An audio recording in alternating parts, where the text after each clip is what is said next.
Welcome to the Slop Temple. We pray this video helps. In this video, I will show you how to replace your Tesla Model 3 cabin air filter.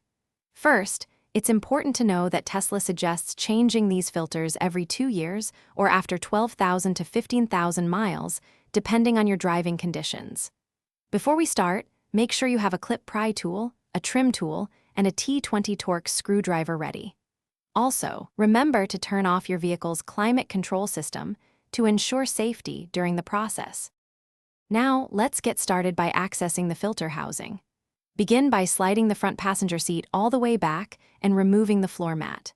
Next, use your clip pry tool to carefully release the 4 push clips that secure the front footwell cover.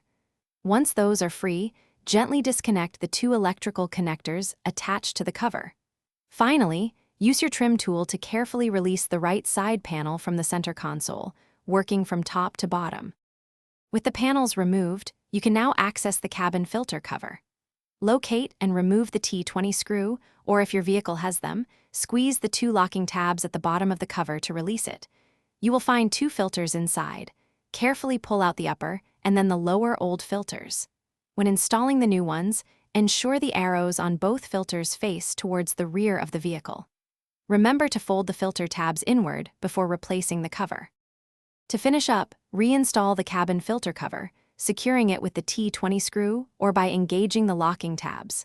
Next, reconnect the 2 electrical connectors to the footwell cover components. Reattach the front footwell cover using its push clips, then align and secure the right side panel to the center console.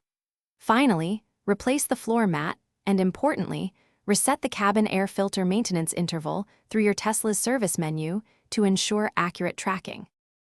Thanks for watching. Consider subscribing if we helped you.